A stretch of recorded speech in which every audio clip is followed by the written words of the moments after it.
Hi, everyone. I'm Newlyn Archinal, Vice President here at BPU Investment Management, and some significant changes ahead in 2018 because of the recently passed Tax Cuts and Jobs Act. And joining me to talk more about this is our own Managing Director of Wealth Management, Robert Standish. Bobby, thanks for coming in. Oh, thank you, Newlyn. So we essentially have a situation where taxpayers can either choose standard deduction or they can itemize everything. Talk about those changes.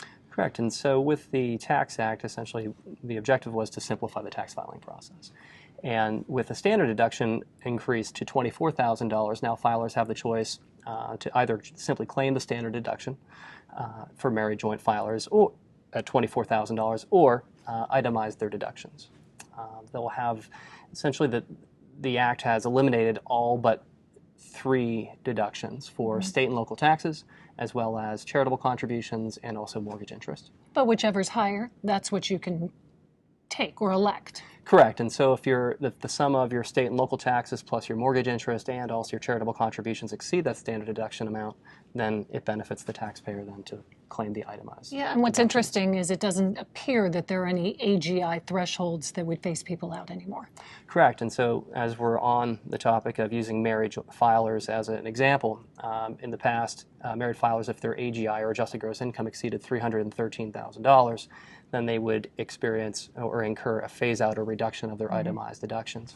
That phase-out has been eliminated until 2026, and so essentially if you are itemizing, those tax filers will not face a phase-out of those deductions. Yeah, which could be really beneficial, but here's the caveat. You notice that they capped state and local taxes for many taxpayers. Right, and so with that amount being capped at $10,000, those in higher state income tax, those incurring higher state income taxes obviously are going to lose the benefit of those deductions. But in essence, they can do the state income tax, local income tax, and property taxes up to $10,000. And there are also some limits that were put on mortgage interest. For instance, you can no longer deduct interest up to $1 million on your loan. That loan threshold has been lowered.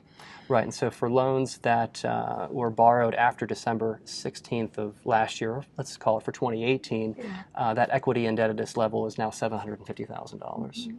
Something really powerful that came out of this act as well for high income earners was the backdoor Roth strategy. The IRS has for a long time been very vague about whether this strategy was in fact a legal, legitimate strategy, but they really clarified that in this act. Yes, and so in committee they addressed the backdoor Roth and acknowledged it as a legitimate tax planning strategy. So now folks who can't deduct contributions to an IRA or can't make Roth IRA contributions can make non-deductible contributions to the traditional IRA and then through the back door make a contribution to the Roth, and it's received the blessing of Congress. Yeah, so some interesting stuff. Thank you so much for making us all sort of clarified on this point. Oh, my pleasure, Newlyn.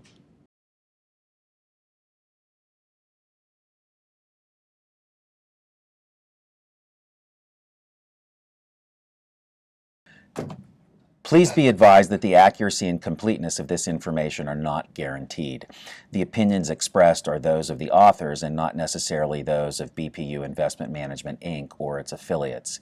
The material is distributed solely for informational purposes and is not a solicitation of an offer to buy any security or instrument or to participate in any trading strategy and should not be relied on for accounting, legal, or tax advice. IRS Circular 230 Notice. To ensure compliance with the requirements imposed by the Internal Revenue Service, we inform you that any U.S. tax advice contained in this communication or in any attachment is not intended or written to be used and cannot be used for the purpose of 1. Avoiding penalties under the Internal Revenue Code, or 2. Promoting, marketing, or recommending to another party any transaction or matter addressed in this communication or in any attachment.